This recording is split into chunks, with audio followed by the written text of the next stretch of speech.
A todos los muy buenos días. Espero que hayan tenido un excelente fin de semana y que estén comenzando una semana excelente. Con gramática, además, a las 8:30, a las 8:45. ¿Cómo puede ser? ¿Cómo se puede comenzar mejor una semana? Bueno, como recordarán, en la clase anterior estuvimos viendo, bueno, ya le dimos un término a esta idea de la primera articulación del lenguaje, o cómo el lenguaje y las lenguas en particular articulan, dividen, seccionan la realidad, cada una en diferentes sectores, partes, secciones que justamente una comunidad lingüística ha decidido bautizar con un signo lingüístico separado y que no siempre coinciden. A eso le dedicamos bastante tiempo en la sesión anterior y en la anterior a esa. Y nos dimos cuenta, establecimos que cada uno de esos sectores en que cada lengua divide la realidad es un signo lingüístico. Y si ese signo lingüístico, a su vez, no se puede dividir en un signo lingüístico menor, llegamos a lo que establecimos como un morfema. Y pusimos un ejemplo, voy a compartir la pantalla para que lo revisemos nuevamente.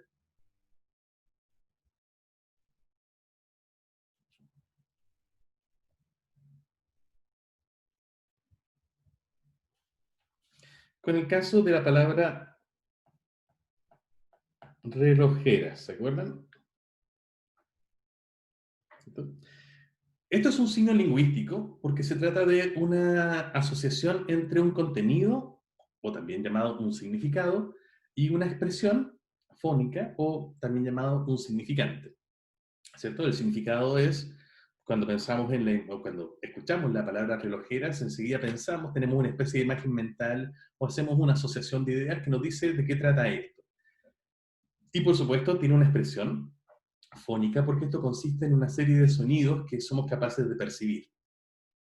Entonces, al unir este plano de la expresión, el significante, con el plano del contenido, el significado, armamos un signo lingüístico. Sin embargo, relojeras no es un morfema porque, si bien es un signo lingüístico, puede seguirse dividiendo en signos lingüísticos más pequeños. El más evidente de esos es probablemente reloj, que claramente forma parte de este signo lingüístico mayor y que tiene una expresión, que son los sonidos justamente que conforman la expresión reloj, y tiene también un significado, ¿no? Este aparato mecánico que sirve para medir el tiempo, mecánico o de otra naturaleza. ¿Hasta ahí bien? ¿Todo bien? Súper. Voy a aprovechar de abrir nuevamente el chat para que no se me pierda ninguna pregunta. También vimos que, aparte de reloj, en relojeras hay otros signos lingüísticos que son quizás un poquito menos evidentes, ¿no? Descubrimos, por ejemplo, ¿Cómo fue que descubrimos que estaba en relojeras?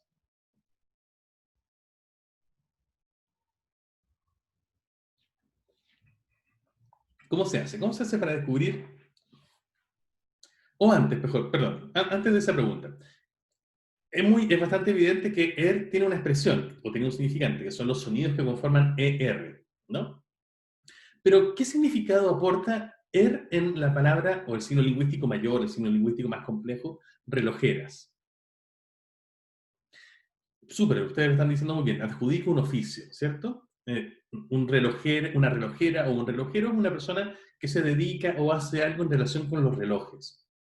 Y ya lo decía Elena más arriba, también lo decía Constanza, que este segmento de lo podíamos reconocer porque en otras palabras, o en otros signos lingüísticos más complejos, eh, lo que hacía era aportar el mismo significado. ¿Se acuerdan de alguna otra? En que también este segmento aportara este significado de oficio. Zapatero, por ejemplo, una persona que se dedica a los zapatos. Buenos días, no, Carla. Buenos días no tiene pero aprovecho de darle los buenos días. Micrero, decíamos el otro día también, ¿cierto? Una persona que se dedica a las micros, o en este caso probablemente que las conduce. Pisero, lo decía, yo también la saludo. Carpintero, bueno, ese cartero claramente, no se dedica a las cartas, en este caso, por ejemplo, a repartirlas. Carpintero es interesante, Constanza. ¿Tienes micrófono ahí? Sí, creo que era como lo que hablábamos la otra vez, que carpintero hace como asociación a una persona y carpintería hacía como asociación como al trabajo que hace el carpintero, ¿no? Bueno, eso es bastante habitual. Es algo que tenemos que revisar, porque en general, si tenemos relojero, podemos tener relojería. Si tenemos micrero, bueno, no tenemos micrería, pero tampoco sería imposible.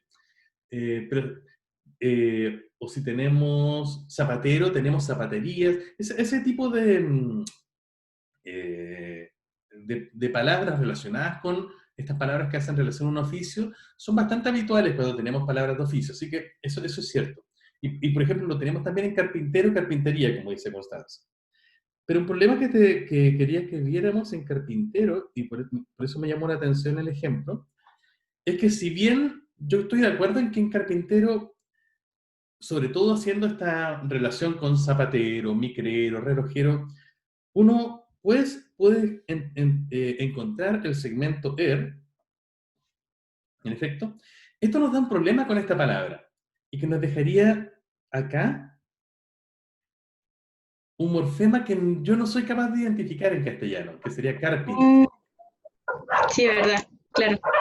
Porque claro, sabemos que tiene que entregar algo relacionado con la fabricación de madera, ¿no? Claro, ahí funcionaría como el morfema er y el o, pero el carping no tiene nada, no significa nada. Ahí tenemos un problema, ¿cierto? El problema es que la división, claro, carpintero pinta carpas, nos dice el otro. Pero el problema está justamente en que al tratar de hacer la división de esta palabra, hay un morfema que nosotros sabemos que deberíamos poder detectar, como en el caso de relojera, cartero, etcétera, pero no funciona. Entonces, esta palabra se ha hecho opaca en su significado, se ha hecho opaca en su composición. Lo más probable es que en algún momento de la historia de esta palabra, efectivamente, carpint haya tenido algún significado transparente para los hablantes, que hayan podido inferir y que haya funcionado de la misma manera que relojeras. Claro, como dice Florencia, no es transparente. Entonces, para responder a la pregunta de Carla, eh, si carpint, Carla nos pregunta si carpint entonces es la raíz o no. Dado que en este caso no se puede hacer la segmentación, ya que hacer la segmentación nos dejaría con un segmento que no funciona en el castellano actual, esa segmentación no se puede hacer y por lo tanto yo no puedo dividirla en dos morfemas distintos. Por lo tanto, no sería la raíz de esta palabra, ya que no aporta un significado por sí misma. Claro, al no ser solamente podemos detectar morfemas y por lo tanto raíces y otro tipo de morfemas cuando tenemos transparencia. Si no, lo que estamos haciendo es, en el mejor de los casos, estar haciendo etimología, pero no morfología. Claro, la palabra que usé, de todas maneras vamos a volver sobre esto para responder a la pregunta de Elena, fue opacidad. Cuando yo no puedo dividir un signo en componentes más pequeños, a pesar de que, por ejemplo, históricamente ese signo haya tenido una división posible, esa palabra decimos que se ha hecho opaca para el significado, opaca para los hablantes. A diferencia de las que sí podemos analizar morfológicamente, que son transparentes. ¿Bien? Bueno, pero sí en otras palabras, pero este es un fenómeno re interesante, ¿no? No es que haya un error, sino que simplemente nos da cuenta de cómo cuestiones que a veces son transparentes para los hablantes son capaces de detectar significado, poco a poco por el mucho uso se van fundiendo y esas fronteras entre signos se van haciendo cada vez más tenues hasta terminar por desaparecer. Eso pasa muy comúnmente, de hecho pasa con la mayor parte de las palabras. Vamos a profundizar en eso también más adelante. Pero sí, por ejemplo, en los otros casos que ustedes han dado, ¿no? Cartera, o cartero, micrero, zapatero, en todo, pues, zapatare, no, zapatero, sí. En esos casos, la voy a poner mejor, zapatero. Enseguida voy a ver lo de la transparencia, ¿eh? Ya que les interesó el tema. Eh, En palabras como cartero, micrero, zapatero, bueno, estas también, y aprovechando de responder entonces a la pregunta, son palabras transparentes en su formación, porque uno, al igual como hicimos con relojeras, es capaz de detectar los morfemas que las componen. Por ejemplo, si tomamos cartero, y sabemos que la palabra o el signo lingüístico complejo significa una persona que tiene como oficio repartir las cartas, no es difícil encontrar el segmento card, que tiene como equivalente, ¿cierto?, una carta. El segmento er, que nos da la idea de oficio, que es lo mismo que ya veíamos en relojeras, ¿cierto? Y finalmente el segmento o, que nos indica la idea de masculino. Cuando podemos hacer ese ejercicio, cuando cualquier hablante puede hacer ese ejercicio de encontrar los segmentos, cada uno con su significante y su significado que componen una palabra, podemos decir que esa palabra es transparente. Javiera nos pregunta si cuando uno trata de hacer este tipo de división y hay una parte que tiene un significado opaco, si no se puede hacer entonces un análisis morfológico. No se puede hacer al menos en esa parte. Por ejemplo, ¿a qué me refiero con esto? Decíamos recién, por ejemplo, si yo tengo carpintero,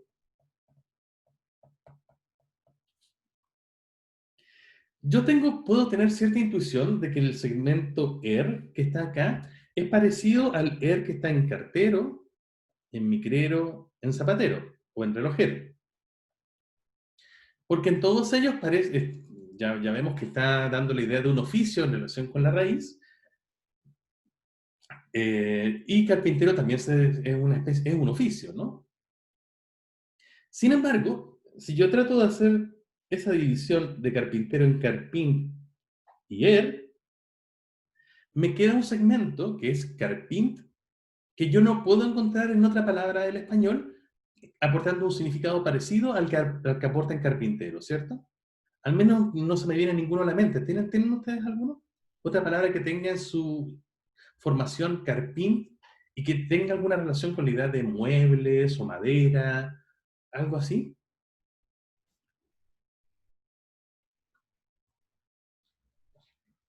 No, ¿cierto? No. Claro, carpintería, pero en realidad en carpintería podemos ver la relación con carpinter completo, ¿no? Entonces no es carpint. Entonces, en ese caso, si tratamos de hacer la división de carpintero en carpint y er, nos dejaría un segmento que no tiene un significado asociado y por lo tanto no sería un morfema. Así que esta división no es una división posible en el español actual, es una división espuria. Ese es el término técnico. Pero sí podemos, al menos en carpintero, encontrar un segmento que sí podemos sacar, o sí podemos aislar como uno distinto, que es la O de carpintero. Porque esa sí se puede, por ejemplo, oponer a la A de carpintera.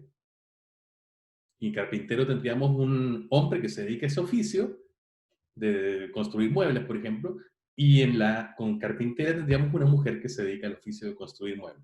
Entonces, sí podemos hacer un análisis morfológico, pero lo que no podemos hacer es hacer un análisis morfológico de esta parte, que es la que nos dejaría, ¿cierto?, un segmento sin posibilidad de análisis, sin posibilidad de asignarle un significado. Bien, gracias, Javier. Esto no siempre es tan fácil, ¿no? Porque ¿cómo saber, cómo estar seguro de que una palabra puede segmentarse o no, puede dividirse o no? Porque a veces un hablante puede decir, ah, pero yo veo ahí esto claramente, mientras que yo no lo veo. La verdad que no es fácil, ¿no? Porque al tratar de hacer estos ejercicios, lo que estamos tratando de hacer nosotros como analistas, como gramáticos, es ponernos en el lugar del hablante y ver si ellos son capaces de analizar la palabra, analizar el signo lingüístico más complejo en signos lingüísticos menores. Y ahí hacemos una ficción, porque hacemos la suposición de que todos los hablantes tienen los mismos conocimientos, se fijan en las mismas cosas, en lo que no siempre es así. Entonces, claro, hacemos un pequeño ejercicio ficcional. No es algo que refleje exactamente la realidad, pero en la mayor, y por lo tanto en algunos casos vamos a discutir si los hablantes o no detectan un cierto morfema. A veces nos dejamos guiar por la intuición, a veces, y en los casos de mayor discusión, lo mejor que podemos hacer es hablar con la gente, tratar de someterle algún tipo de experimento, de encuesta, de entrevista, para ver si efectivamente detectan los morfemas que tenemos, con los que tenemos problemas. Pero en la mayor parte de los casos esto funciona. ¿Bien? Súper. Entonces, de todas maneras vamos a volver sobre esto del análisis morfológico, ¿no? Esto es solamente el inicio de lo que hemos venido viendo.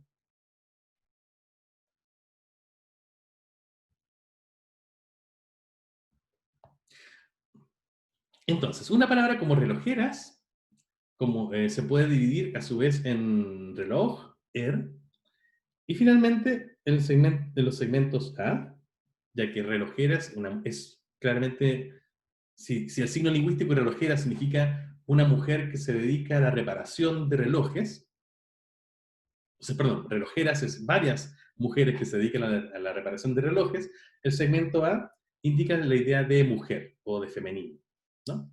Y finalmente la S, como decíamos el otro día, que aporta la idea de plural o de más de una persona. Este es el análisis morfológico entonces. Estos son los morfemas que hemos encontrado haciendo esta separación y asignándole a cada uno de estos segmentos que hemos encontrado un significado en relación con su significante. ¿Cómo sabemos que estamos ante morfemas? Solamente podemos estar seguros de que estamos ante un morfema si es que no podemos seguir dividiendo este segmento que hemos encontrado en signos lingüísticos más pequeños. En el caso de la A de relojera y en la S de relojeras, ¿cierto? Estos dos segmentos finales, la verdad es que es bastante evidente que no pueden seguirse dividiendo en signos lingüísticos más pequeños, ya que su expresión, su significante, está formado por un solo sonido, ¿no? Y por lo tanto no hay posibilidad de seguirlo dividiendo. Ahí estamos completamente seguros. En el caso de bueno, podría ser que la idea de oficio, ya que aquí tenemos al menos dos sonidos, ¿no? Podría ser que la idea de oficio relacionado con algo que está en la base fuera divisible. Y ahí entonces lo que tenemos que hacer es compararlo con otras palabras y ver si el significado de oficio puede dividirse en algo que aporte la E y algo que aporte la R de manera independiente. Lo que tendríamos que ver entonces es qué puede aportar la E, qué puede aportar la R, o ver si eso no tiene sentido también. ¿Qué opinan ustedes? ¿Se puede dividir en unidades, en signos lingüísticos más pequeños que aportan la idea de algo relacionado con el oficio? No, no es evidente, ¿no? Es un poco rara incluso la pregunta. Parece ser que cada vez que encontramos una palabra, un signo lingüístico complejo que tiene la idea de oficio en su interior y que tiene algo parecido a siempre es nunca es la E sola, nunca es la R sola, ¿no? Así que tenemos una buena evidencia, tenemos una buena base para plantear que también se trata de un morfema.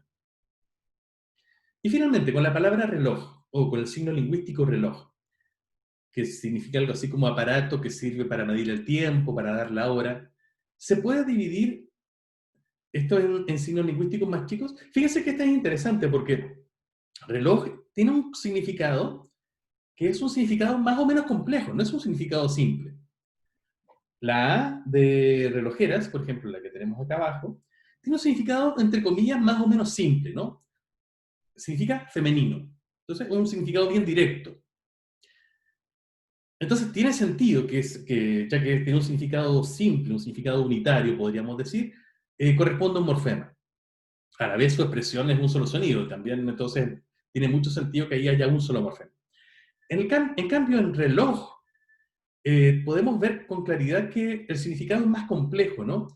Si reloj significa algo así como aparato que sirve para dar la hora, al menos tenemos la idea de un aparato que cumple una función y esa función tiene que ver con las horas o con el tiempo. Entonces, no sería tan descabellado pensar que eso pueda dividirse en signos lingüísticos menores. Uno, por ejemplo, que significa aparato, otro que signifique tiempo, otro que signifique función o algo parecido, ¿no? Lo que tenemos que preguntarnos entonces ¿es posible hacer esa división? Por ejemplo, postular que la parte re significa aparato, o que lo significa dar la hora, o algo así. ¿Se puede hacer una división parecida? Para saber si podemos hacerlo o no, lo que tenemos que saber es si, en otras palabras del español, por ejemplo, si nosotros postulamos, hacemos la hipótesis de que rel, por poner un ejemplo, significa aparato. ¿Hay otras palabras del español en que rel aporten la idea de un aparato? O que oj significa tiempo. ¿Hay otras palabras en el español en que oj aporten la idea de tiempo? De manera transparente, ¿no? Recuerden que siempre estamos operando con esta idea de la transparencia, que sea algo evidente para los hablantes. ¿Se les ocurre? No, ¿cierto? No, no es claro.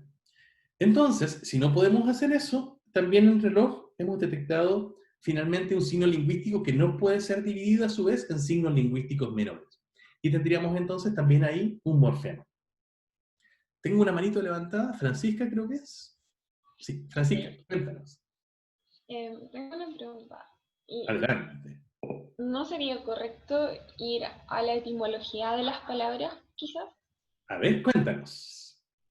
¿En qué estás pensando? Porque la mayoría de las palabras en español vienen como con influencias árabes o latinas. Muy cierto. Entonces, quizás en esto se forman como, no dentro del español mismo, pero sí a través de otras lenguas pasadas o heredas nuestras, se juntan para crear palabras en español que nosotros Muy cierto. utilizamos ahora. Tienes toda la razón. La mayor parte de de las palabras que tenemos actualmente provienen del latín, también del árabe, por ejemplo. De hecho, la mayor parte del léxico español viene del latín, del árabe, y con algunas influencias menores de otras lenguas. Y claro, puede ser que en español reloj no tenga ninguna componencialidad, no tenga ninguna transparencia, no se pueda analizar en signos lingüísticos menores, pero sí podría ser que en latín, por ejemplo, o en árabe o en alguna otra lengua, sí pudiéramos hacer esa distinción. Cuando hacemos eso, como tú dices muy bien, Francisca, ya no estamos haciendo morfología. En este caso estamos haciendo etimología.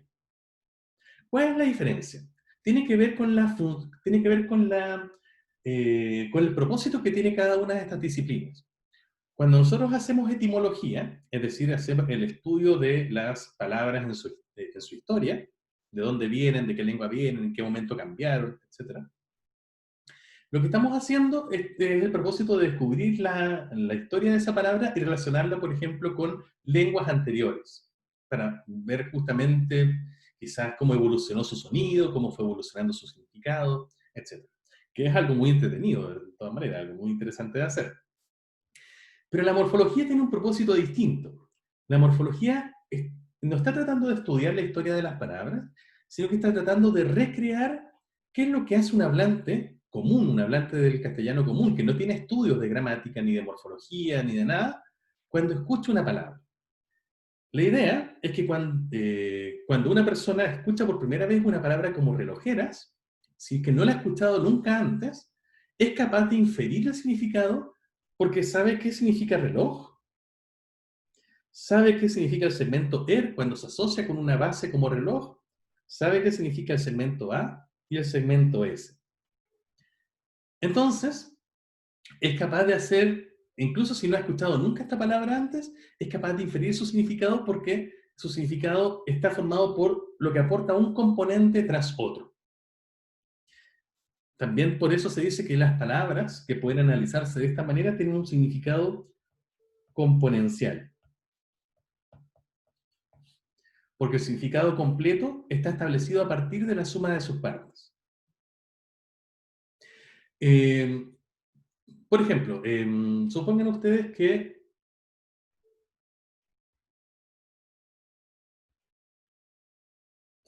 en un momento, Yubicha, tengo ahí su duda, pero enseguida voy a hacer eso.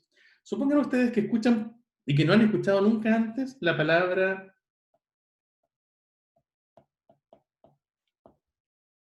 almizclero. Oye, tengo la letra muy fea hoy día. Voy a hacerlo de nuevo.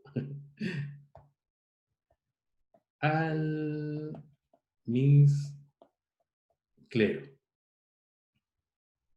¿Bien? Si ustedes escuchan, ¿saben lo que es un almizclero? ¿No? ¿Alguien podría inferir qué significa almizclero? Si es que no lo he escuchado nunca antes. Algo que tenga que ver con la iglesia, por la palabra clero, puede ser. Eso es una posibilidad. O tú proponías también, Elena, recién algo relacionado con el almizcle. Bueno, en efecto, si nosotros seguimos más o menos la idea, la propuesta que estábamos siguiendo con relojeras, una persona que escucha por primera, por ejemplo, si escucha una expresión como esta mañana me topé con un almizclero y estuvimos conversando acerca de a qué se dedica, claro, podríamos inferir en ese contexto que un almizclero es un cierto tipo de persona que se dedica a un oficio que tiene que ver con algo que se llama almizcle, ¿no? Sería transparente entonces. Y a pesar de que nunca hayamos oído almizclero y nunca hayamos oído lo del almizcle, sí sabríamos que se trata de una persona que se dedica a un cierto oficio que tiene la idea de almizcle en su base. Y entonces cuando nosotros hacemos morfología, cuando hacemos morfología lo que estamos tratando de hacer es recrear cómo una persona llega a los significados de los signos lingüísticos más complejos. Como acabamos de hacer, nosotros suponemos que una persona que nunca ha escuchado almizclero por primera vez, si es que sí ha escuchado y conoce el significado de palabras como relojero, cartero, etc., sería capaz de dividir almizclero en almizcle, o. Y sabría qué aporta cada uno de estos. Almizcle quizás probablemente no, porque no sabe exactamente qué significa, pero sí sabe que es algo a lo que una persona puede dedicarse. ¿Bien? Perdón, había varias preguntas, así que voy a retroceder un poquito en sus comentarios. Claro, por ejemplo, Yubitsa pregunta si tenemos una palabra como perro. No, voy a ir a otra página. Si tenemos una palabra como perro, no podemos hacer un análisis morfológico. Bueno, como la misma Yubitsa dice, sí podemos hacerlo en parte, porque perro puede oponerse a perra. Y ahí vemos que entre perro y perra hay una parte del significante que es igual y una parte del significante que es distinta. ¿Cierto? Per es igual en las dos, pero o y a son distintas en las dos. Y hay una parte del significado en perro y una parte del significado en perra que son también iguales, y hay una parte del significado en perro y perra que son distintas. La parte igual es que se trata de un cierto tipo de animal, canino, ¿cierto? Fiel, peludo, etc. Y eso es igual en las dos palabras.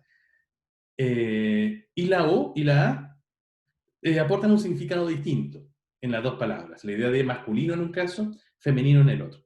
Entonces, si nosotros hacemos esa asociación de que la parte del significante que es igual en las dos, per, aporta el mismo significado en las dos, la idea de animal, canino, podemos entonces hacer esa división. Y la parte que es del significado distinta, del significante, perdón, distinta en las dos, la O y la A, aportan en cada uno de los casos la parte del significado también que es distinta, en este caso masculino, la O, femenino, la A. Entonces, podemos hacer al menos ese análisis morfológico. Sin embargo, como apunta muy bien Yubitsa, per, la parte de animal canino, no puede seguirse dividiendo en unidades más chicas que tengan cada una un significante y un significado. P no significa animal, ro no significa canino.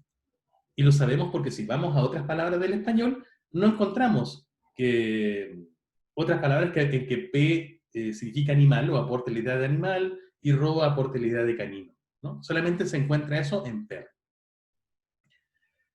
Bueno, nuevamente, algo distinto es si históricamente eso puede haber pasado, pero lo que le importa a la morfología es si el hablante común, el hablante de hoy, es capaz o no de hacerlo. ¿Bien? Un ejemplo, a ver, ya que este fue un asunto que les interesó. Eh, Evelyn nos pregunta, bueno, ¿qué pasa con perrería? Bueno, en ese caso, a ver, creo que no entiendo muy bien la pregunta. ¿Puedes formularla un poquito más en profundidad, Evelyn? Que, por ejemplo, en las palabras anteriores, representaba un oficio, pero aquí siento que es como perrería, el hería es como un solo morfema, ¿no? ¿Cómo lo separo? Ah, es una pregunta que ya nos estábamos haciendo desde la clase pasada, ¿no? Cuando hablábamos de relojero, relojería, carpintero, carpintería, zapatero, zapatería, tenemos perrero y perrería, ¿no? Y efectivamente, hería parece que aporta la idea de lugar donde algo se hace, ¿no? En una zapatería se venden zapatos, en una relojería se venden o se reparan relojes, en una perrería, bueno, no sé muy bien qué se hace, pero se hace algo en relación con los perros, y es un lugar, ¿no? Lo que tenemos que hacer en ese caso, bueno, también puede significar otras cosas, ¿no? A veces los morfemas tienen más de un significado, como nos dice Ignacio. Así que, pero lo importante para lo que estábamos conversando recién es si es que que perro aporta el mismo significado en perrero y en perro que en perrería. Y por eso podemos decir que per es un morfema. Claro. Bueno, Javier nos pregunta si no se usa perrera en vez de perrería. Bueno, también pasa eso, de que hay más de un morfema a veces que pueden dar el mismo significado. Vamos a ir a todos esos fenómenos en un ratito más. Pero ténganme paciencia, que hay muchas cosas que explicar con respecto a esto. Estábamos conversando acerca de la etimología también y cómo se diferencia de la morfología. Bueno, de nuevo, una de las cosas importantes de división entre la morfología y la etimología son los propósitos que tiene cada disciplina. La morfología está tratando de, cuando hacemos un análisis morfológico como gramáticos, como analistas, estamos tratando de replicar lo que hace un hablante o un oyente cuando crea una palabra, cuando crea un signo lingüístico complejo o cuando escucha una palabra. Y si es capaz o no de analizarla en componentes menores. Ojo acá, es que la clave está en que todo hablante tendría que ser capaz de hacer esto. Y en la morfología, la idea es que todo hablante es capaz de inferir cuáles son los segmentos que componen. Es algo transparente, nuevamente. Ahí tenemos ese concepto que nos ha parecido mucho. En la etimología, sin embargo, una de las cosas que la hace entretenida es que hay muchos componentes que se han hecho opacos y que no son entonces transparentes para los hablantes. Por ponerles un ejemplo clásico, ¿no? Si yo les digo la palabra almohada, ¿podrían ser capaces de dividirla ustedes en sus componentes?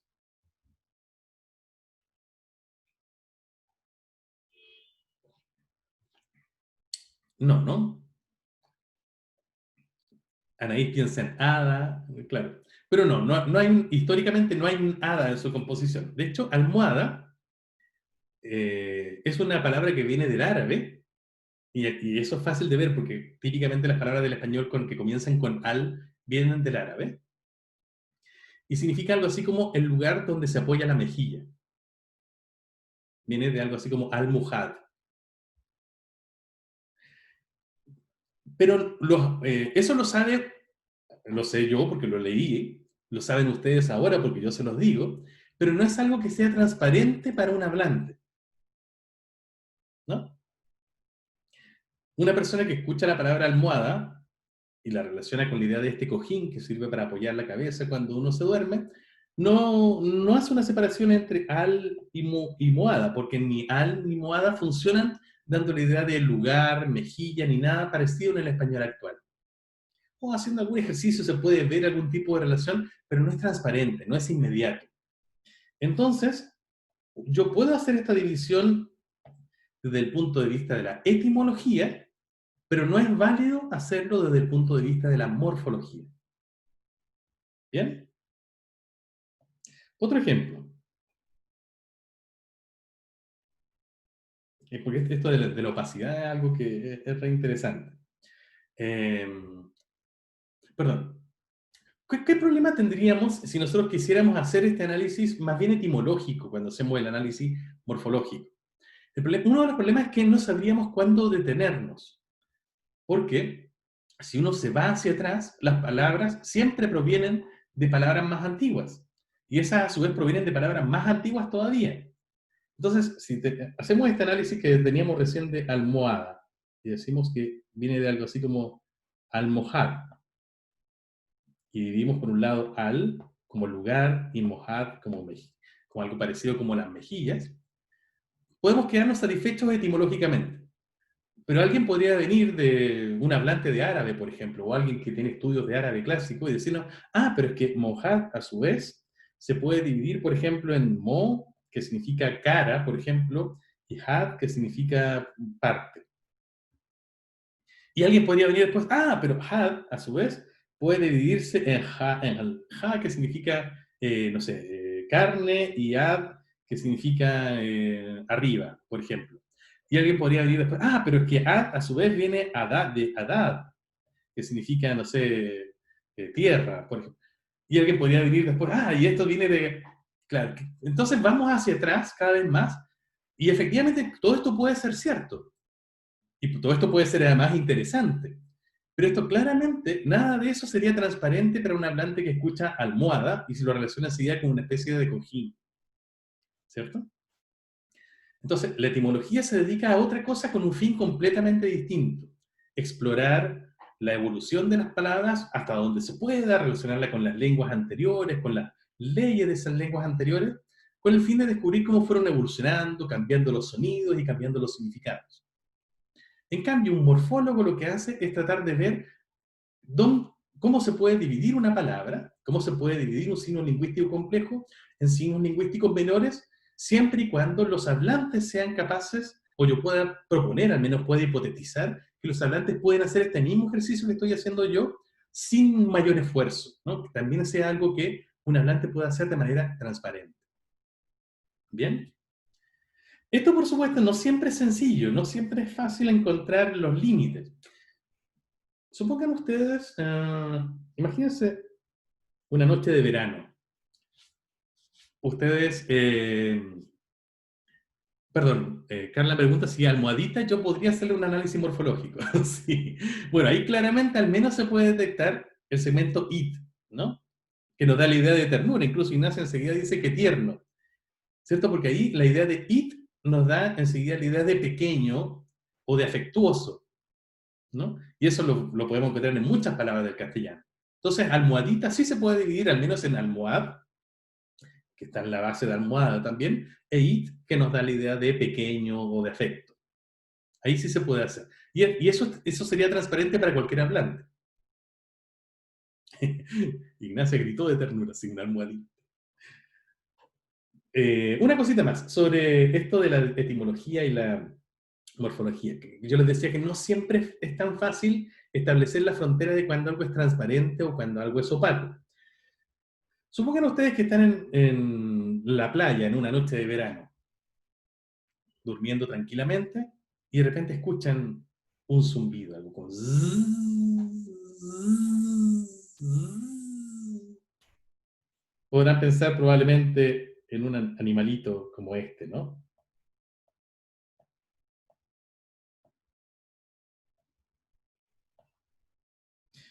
No sé si me quedó tan bonito, pero ustedes es parecido a lo que están pensando. Exacto, ¿cierto? Javier lo dijo. Esto es un zancudo.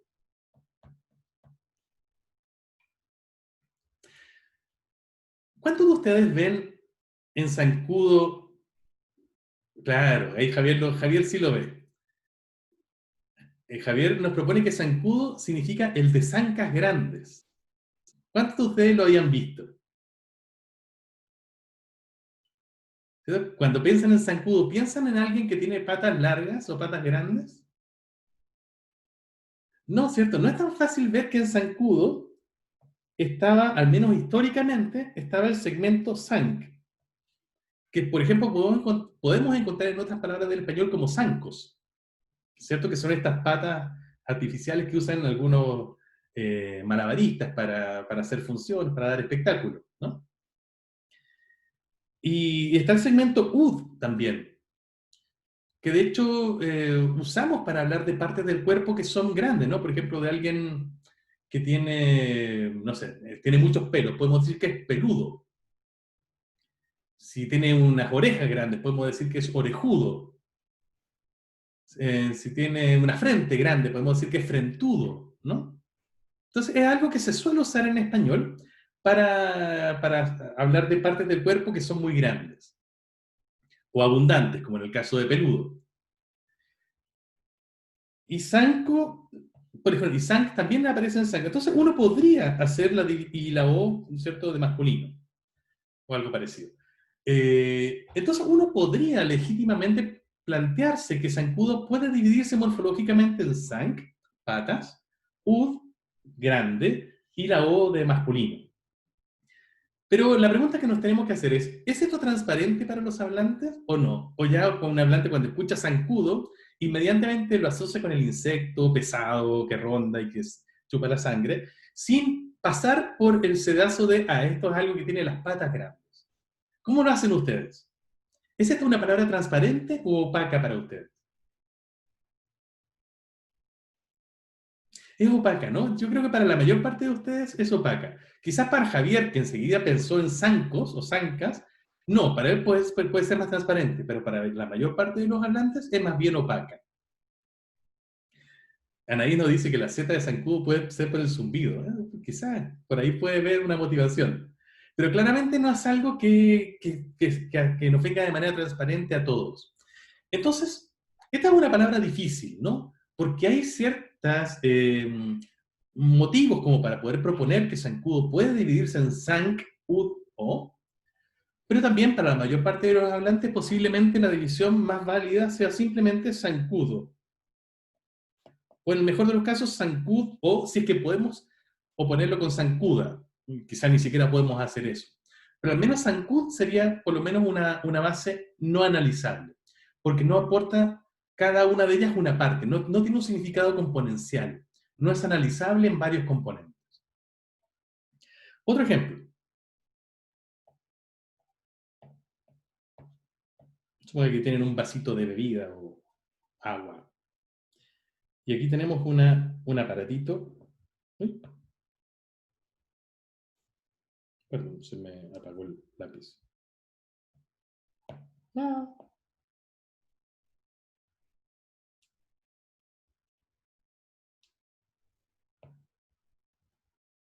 No me funciona mi lápiz. Bueno, hago con el dedo. Y aquí tenemos... ¿Va? Ay, qué pesado esto. Ya. Olvídelo, no voy a poder dibujarlo. Tengo un problema tecnológico. Pero supongan que ustedes quieren... Lo voy a hacer más ingenioso. Voy a aprovechar el ingenio ya que la técnica no me falló. Supongan ustedes que quieren beber de esta agua sin usar las manos. ¿Cómo lo harían?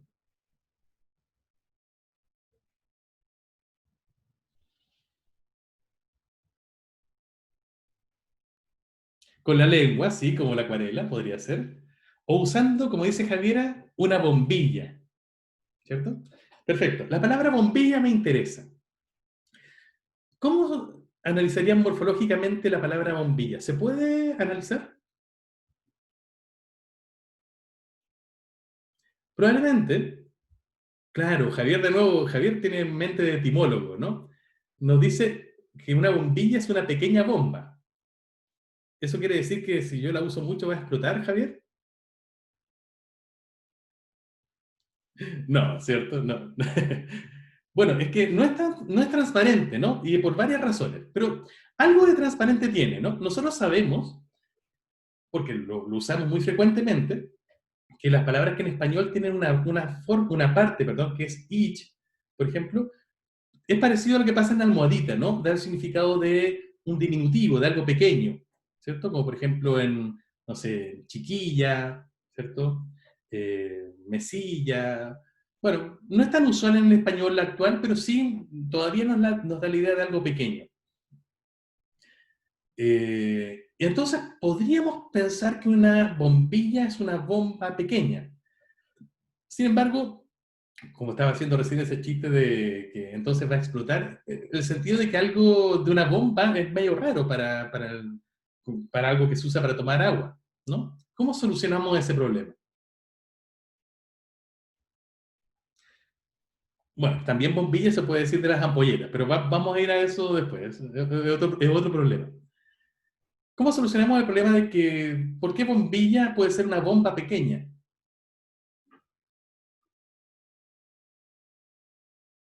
Exacto, Javier lo dice bien, porque bomba no solamente puede significar en castellano algo que explota, sino que también es algo que bombea. Por ejemplo, en el campo se suelen usar bombas de agua, que son estos aparatos que sirven para sacar agua de los pozos, ¿sí? Que tienen como una especie de palanca, ¿cierto? Etier usa, Etier, tú usas bombas de agua. ¿Dónde estás? ¿Dónde vives, Etier? En Lampa, súper. Claro, pues en muchos lugares en que no hay agua de cañería, ¿cierto? Se usa agua de pozo y para sacar el agua de los pozos se extrae usando una bomba. De ahí justamente la idea de bombear, como Javier nos decía. Claro, entonces una bombilla es una bomba pequeña en el sentido que sirve para subir agua, no en el caso de un pozo hacia la tierra, como hace una bomba, sino como lo hacen desde un vaso, por ejemplo, hasta la boca de una persona. Entonces, esto tiene sentido desde el punto de vista más etimológico. Una bombilla es una bomba pequeña, pero probablemente para la mayor parte de los hablantes, una bombilla no significa una bomba pequeña, sino que simplemente es una palabra que se asocia con esta pajita, ¿no? Con esta popote, ¿cierto? Como ustedes también decían, este instrumento que usamos para sorber agua. Entonces, ahí también tenemos un caso en que, si bien uno podría llegar a analizar esa palabra y cuando lo hacemos como que decimos, ah, ¿verdad? Tiene sentido. La mayor parte de los hablantes no lo hace y por lo tanto esa división no se puede hacer morfológicamente. Podría hacerse etimológicamente, pero no morfológicamente. La clave en realidad está en que si cuando tú le muestras el análisis a una persona, la persona dice, ¡ay, verdad! Nunca me había dado cuenta, es que eso es etimológico, ya no es morfológico. Claro, cuando uno va a relojera, por ejemplo, de nuevo, a nuestro caso original, y le decimos a alguien, mira, en relojeras, que significa alguien que es una mujer que se dedica a la reparación de relojes, está la parte reloj, eso es una persona diría, ah, verdad, muy cierto. Pero si le dices que almohada viene de al más mujad y que significa el lugar donde se apoya la mejilla, la persona diría, ah, qué interesante, ¿no? Esa sensación como de descubrir algo nuevo pasa en un análisis etimológico y no pasa en un análisis morfológico, porque es donde en la morfología es algo que nosotros hacemos de manera intuitiva. Esa es la diferencia entre una operación y la otra, ¿bien? A pesar de que no sea siempre tan fácil establecer los límites, ¿verdad? Eso nos pasa siempre en ciencia.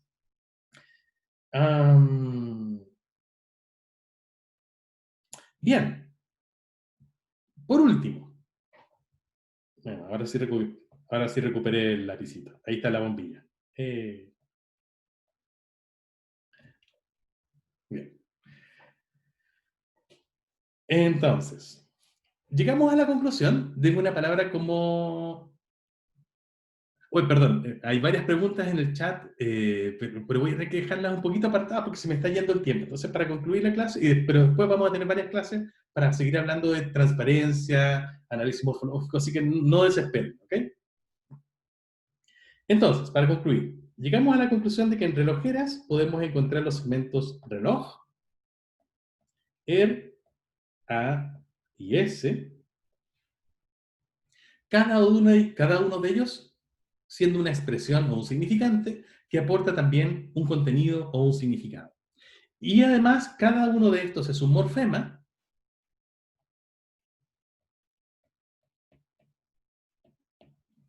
porque no podemos seguirlos dividiendo en signos lingüísticos cada vez más pequeños, ¿cierto?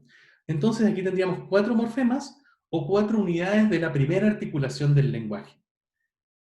El español ha escogido estas 4 unidades como unidades en las que ha dividido la realidad: reloj para indicar aparato que marca el tiempo, para indicar un oficio en relación con algo, para indicar la idea de femenino en relación con algo, y para indicar la idea de plural en relación con algo.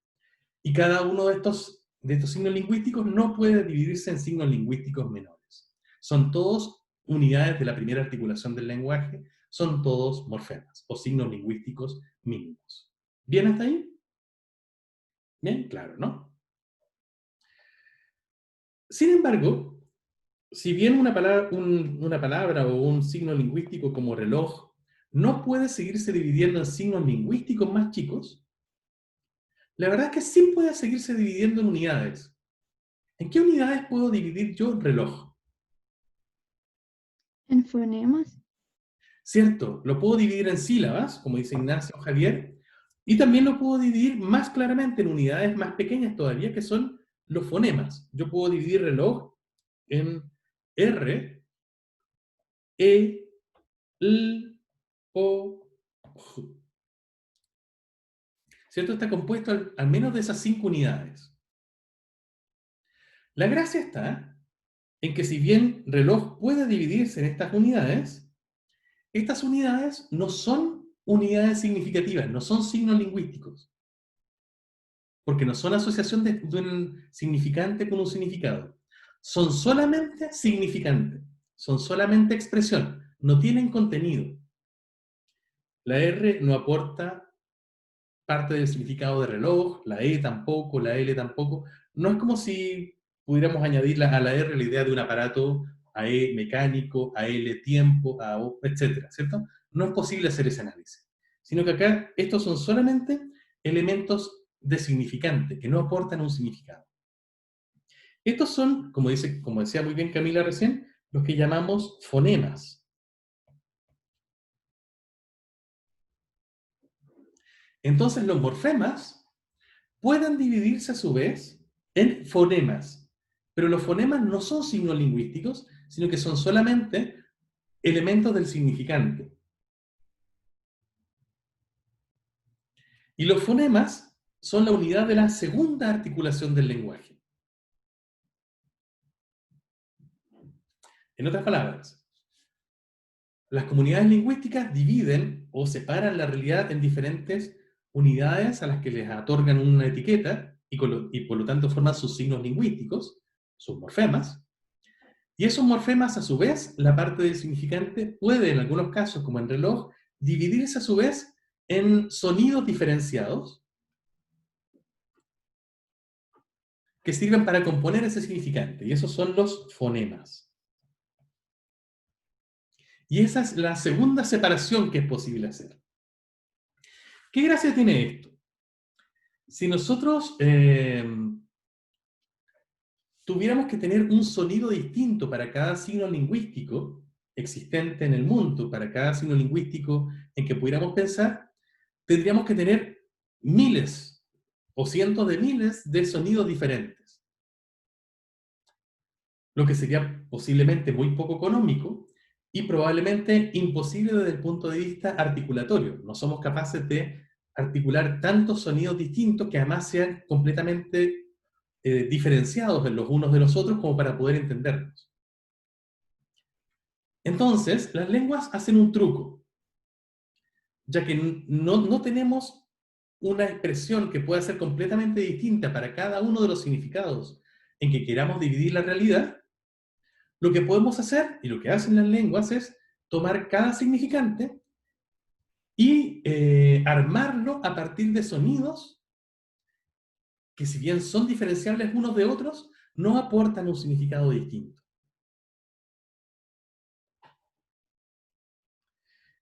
Imagínense que tuviéramos un caso en que quisiéramos reflejar la realidad o cada uno de los significados de la realidad con un dibujo. O con un poco como se hace en chino, podríamos decir, con algún tipo de esquema pictórico. suponiendo que cada uno es distinto, ¿no? No es que tengan componentes, sabemos que en chino, por ejemplo, hay componentes que se van repitiendo, que uno es capaz de revisar. Suponga que quisiéramos reflejar cada segmento de la realidad con un dibujo único, como se hacía, por ejemplo, quizás en el Egipto antiguo, en los jeroglíficos. Bueno, podemos tener un ojo podemos tener un ave, eso es un ave, ¿eh? Podemos tener una mano, cosas así, ¿no? Para cada uno de los significados que queramos poder expresar. Un problema evidente de este tipo de sistemas es que funcionan más o menos bien para las ideas concretas, ¿no? Pero para las ideas abstractas son más complicados. Bueno, eso es un problema. Pero un problema aún mayor es que para que esto funcione como un sistema de comunicación, necesitaríamos que una persona conozca cientos de miles de dibujos posibles y los asocie cada uno de ellos con un significado posible. Lo que realmente es muy difícil de hacer. No es imposible, pero es bastante difícil de hacer. Al menos con un dibujo. Pero oralmente sí que es imposible de hacer. Y recuerden ustedes que las lenguas son esencialmente medios de comunicación oral. Solo secundariamente son escritos. Y oralmente yo no soy capaz, mi aparato fisiológico no es capaz de reproducir un sonido completamente distinto para cientos de miles de significados posibles. Y que además se van enriqueciendo, van creándose significados nuevos todos los días. Entonces, ante esta imposibilidad, las lenguas recurren a un truco. Los signos lingüísticos en los que se divide la realidad se dividen a su vez en sonidos diferenciados, como el de la R, la E, la L, la O y la J, que cuando se ponen juntos arman la parte del significante de un signo lingüístico. Y lo interesante es que de esta manera, dado que la combinación es lo importante, yo no necesito tener miles de signos o miles de fonemas. Puedo tener 20, puedo tener 30. Las lenguas típicamente tienen entre 20, 30, un poquito más. Y con eso yo puedo, al agruparlos, puedo dar cuenta de todos los significantes que yo quiera, y los significantes a su vez pueden ser usados como la parte de la expresión de todos los signos lingüísticos que yo quiera. De esa manera entonces, usando estas dos articulaciones, dividiendo la realidad en morfemas y los morfemas a su vez en fonemas, yo puedo con 25 sonidos distintos dar cuenta de todo el universo. Fíjense lo potente que es esto. Me basta con producir 25 ruidos distintos con la boca para poder dar cuenta de cualquier significado en lo que nosotros podamos pensar. Eso hace que las lenguas humanas tengan una propiedad que se puede llamar la omniefabilidad,